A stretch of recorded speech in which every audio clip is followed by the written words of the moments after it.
السلام عليكم متتبعين ومتتبعات قناتي. كنتمنى هذا الفيديو ديالي يلقاكم في تمام الصحه يا ربي. كنتمنى كلكم تكونوا بخير وعلى خير وفي صحه جيده يا ربي. فيديو جديد مع وصفه جديده كيف ما عودتكم دائما نحط لكم في القناه ديالي شي فيديوهات صراحه زوينين، وصفات زوينين وساهلين. كنتمنى ان الفيديو ديالي ينال الاعجاب ديالكم، وفضلا وليس امرا. اللي اول مره كيشاهد القناه ديالي ما ينساش يخلي لي واحد اللايك والاشتراك مع تفعيل الجرس. وشكرا لكم. اليوم جبت لكم وصفه جديده لي سوسون فطائر، الصراحه اللي كيجيو رائعين بزاف، لا شكلا ولا مذاقا. كيجيو زوينين بواحد العجينه اللي سحريه بصراحه، بنسمه بالاعشاب. كنتمنى انكم تتابعوا الفيديو حتى النهايه وتتابعوا الوصفه حتى النهايه باش تعرفوا على المكونات والطريقه. خليكم دابا مع المقادير. هنا كناخذ واحد القصريه عندي فيها 600 غرام ديال الطحين، كنسمها بشويه البودره ديال الثوم، وعندي شويه د الملحه، وعندي هذا الاوريغانو اللي هو الزعتر كنسمها بالزعتر. صراحه انا استعملت كميه ديال الطحين 600 غرام، لاحت ليا 33 حبه. المهم هنا وخديت واحد المعلقه صغيره ديال القزبر يابس مطحون، وخديت شويه ديال السكر. كناخذ الخميره كنضيف عليها واحد شويه ديال الماء وكنخليها تذوب. كناخذ واحد شويه ديال الخل، صراحه 2 المعالق ديال الخل اللي كيعطينا واحد الرطوبه للعجينه.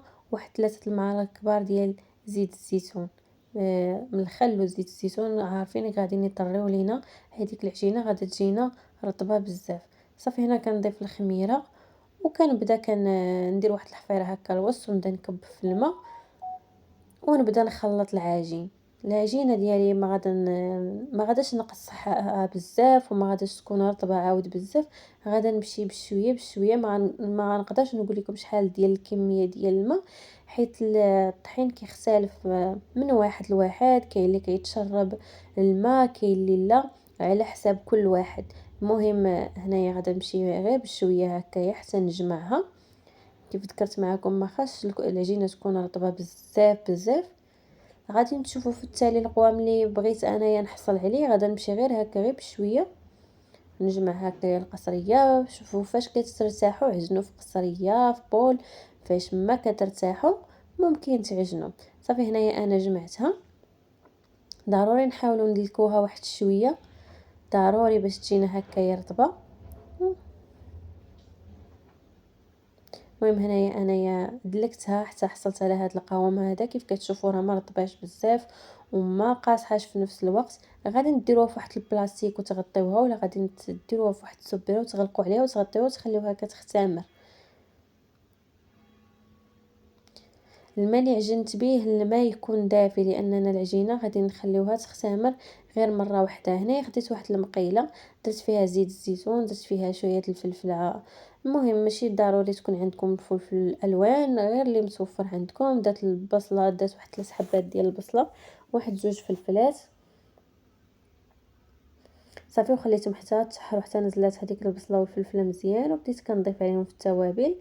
ضفت شويه ديال الخرقوم، شويه ديال التحميره او الفلفله حمراء، شويه البزار. وغادا نزيد نسم عاود بالزعتر، ولا ما بغيتوش الزعتر بغيتو تكتفيو غير بالعجينه ماشي مشكل، ولكن انا كتعجبني النكهه ديال الزعتر. كنضيفها في الحشو وضفتها في العجينه. صراحه اللي كتجي زوينه بزاف، واللي ما كيعجبوش الزعتر راه ممكن يستغنى عليه في الحشوه. صافي هنايا كنضيف المليحه. وشنو غادا نستعمل معاه؟ غنستعمل معها الكفته اللي اللحم مفروم، وليكم الاختيار، بغيتو تستعملوا حتى الكفته ديال الدند او ديال الدجاج اللي متوفر عندكم. وعلاش ما قدرتوا ممكن ديروا. صافي غادا نحاول نفك هذيك الكفته مزيان، ما تبقاش ليا هكا كاينه كويرات، باش يدخلها حتى هي داك الطياب ويدخلوا ليها هذيك التوابل. غادا نبقى هكايا مع التحريك المستمر حتى نفك هذيك الكفته كامله. كيف كتشوفوا في الصوره واحد الصلصه راها محطوطه، هذيك هي اللي الصلصه اللي غادا تزيد تعطينا واحد البنه اكثر للحشوه ديالنا، اللي هي الصلصه ديال الباربيكيو. صراحه اللي زوينه بزاف، متكونه من البصله والثومه ومطيشه.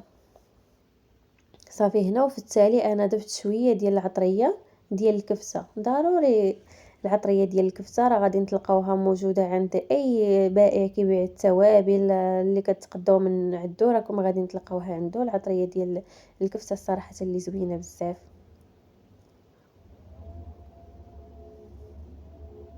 صافي هنا غادا ندير في هذيك الصلصه ديال الباربيكيو، كنضيف تقريبا واحد المعلقه كبيره. صافي وغادا نحرك هكايا مزيان مع التحريك المستمر باش هذيك الحشوه كامله تلبس بهذيك الصلصه. ضروري تكون في الحشوه ديالنا ناشفه، ما يكونش فيها الماء بزاف، ما تكونش تخليوها حتى تنشف، ما تكونش واحد العافيه اللي هي مهيله وتبقى لينا هذيك الحشوه تلقى لينا الماء تكون ناشفه. المهم هنا غادي نضيف عليها الجبن ديال الساندويتشات، وإلا ما كانش الشوفور عندكم ممكن ديروا غير المثلث العادي. ضفت واحد 3 القطع ديال الفرماج، صراحه كيعطيو واحد التاليكه زوينه بزاف، وحتى المذاق كيعطينا حتى واحد المذاق زوين للحشوه. مع التحريك هكا المستمر حتى يذوب لينا داك الفرماج. صافي هنا انا طفيت عليها وغادا نخليها هكايا حتى تبرد بالماء خمرات ليا العجينه.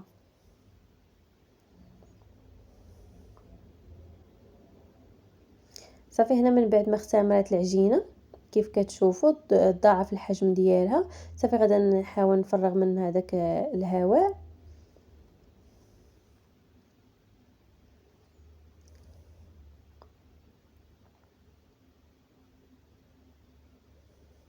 غادا نحاول نقطعها هكايا على 3 القطع،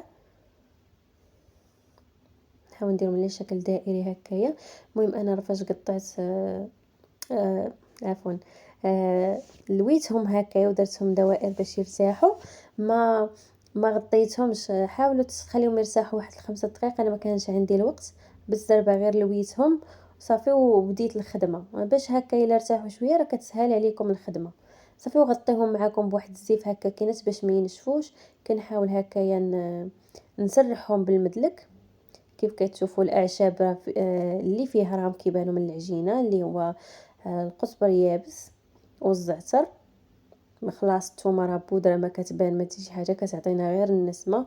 وصافي غادا نحاول هكايا نسرحها، ما نخليهاش على شكل دائري.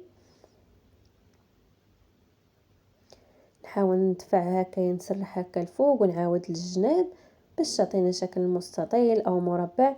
المهم غادا ناخذ واحد القطعه هنا وغادا نعبر بها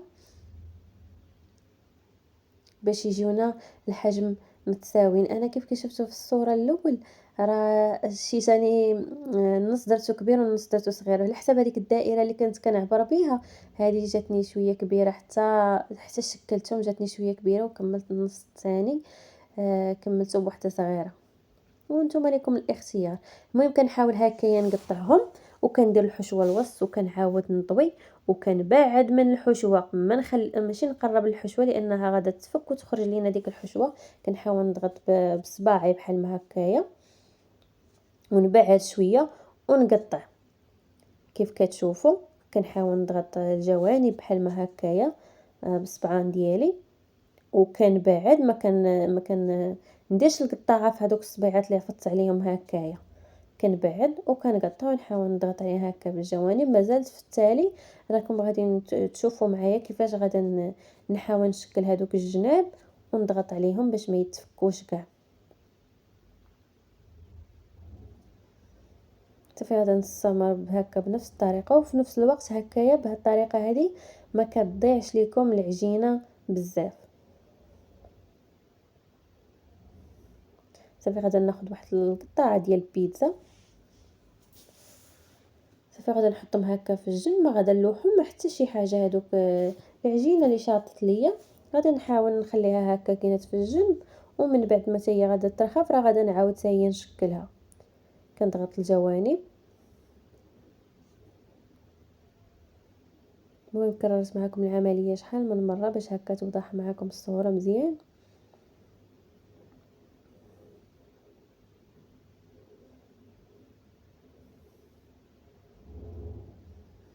المهم كنت كنخدم على واحد الطابله شويه محتوره، عذباتني شويه في الخدمه مع ظهري. كنت كتبغي ضروري المكان اللي تكوني تخدمي فيه يكون شويه مدقاد معاك، ما يكونش هكا محضور باش ما يعذبكمش في الخدمه.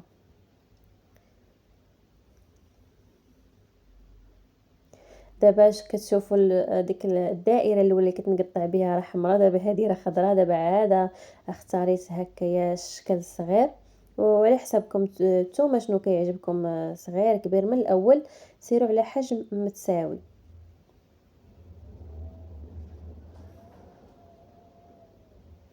كيف كتشوفوا كنبعد وكنقطع.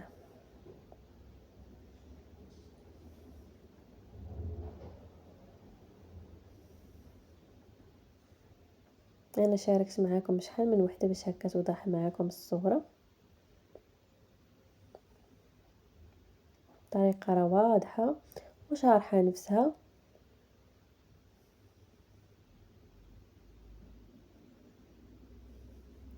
صراحه كيجي الشكل ديالهم زوين. تقدروا توجدوهم هكايا الكوتي حتى في رمضان، صراحه ينفعونا على مائده الافطار. صافي هنا كناخذ واحد الفرشيطه، كنغطس ليها دوك السنينات ديالها في الطحين، وكنشكل باش ما تلصقش لينا الفرشيطه في العجينه، وتعطينا واحد المنيضر اللي هو جميل بزاف. غادا نكمل كلشي بنفس الطريقه. كتشوفوا هادو اللي قطعت بالقطاعه الصغيره راه جاوني متساويين، والاخرين كتشوفوا فيهم قدامكم راهم شويه كبارين. وانا كيعجبني هكا الشكل الصغير، كيكون عاد ماشي صغير ماشي كبير، متوسط، كيكون عاطي نظره زوينه. هنا انا راني دهنتهم بفضل الاثناء هذه الفران، انا راه شعلت عليه غير من التحت باش يسخن. راني دهنتهم ببيضه كامله، درت معها سويت الصوص ديال الصوجه باش تعطينا داك اللون الذهبي. خفقتهم مزيان ودهنت الفطائر ديالي كاملين. وهنا تزين انا زينت النص بالجنجلان والنص بالخشخاش او البافو، باش يعطيونا واحد الشكل زوين. ممكن تزينوهم بالحبه السوداء اللي متوفر عندكم. التزيين كيبقى اختياري، ممكن تزينوهم حتى بالجنجلان عادي، ماشي بالضروره يكون ابيض. صافي من بعد زدت لي واحد الرشيشه من الفوق هكا كينات بالبافو باش يجيني واحد المنيضر اللي كيعطيوني واحد المنيضر هكايا اللي جميل. غادا ندخلهم للفران حتى يطيبوا، ومن بعد غنهبطهم لتحت باش يتحمر لينا الوجه ديالهم. والشكل النهائي ديالهم هو هذا. الا بغيتو تقدموهم في البلاصه ممكن تزينوا من الفوق واحد شويه د الفرماج وشويه ديال الربيع المعدنوس او القزبر. كنتو باغيين تحتفظوا بهم في المجمد، خليهم غير هكا حتى تبغيو تقدموهم هذيك الساعه، وزينوهم بشويه الفرماج اللي كيجيو صراحه زوينين بزاف. والشكل النهائي ديالهم هو هذا. كنتمنى انكم تكونوا تابعتوا الفيديو ديالي حتى النهايه، وإلا تابعتوا ما تنسوش تخلي لي لايك وكومونتير كتحفيز ليا ولقناتي باش هكا نتشجع نبقى نحط لكم دائما فيديوهات جميله وزوينه بزاف. وما تنسونيش من البارطاج. شكرا لكم بزاف، وتحياتي لكم كبيره. تلاقوا في فيديو جديد مع وصفه جديده ان شاء الله. خليتكم على خير.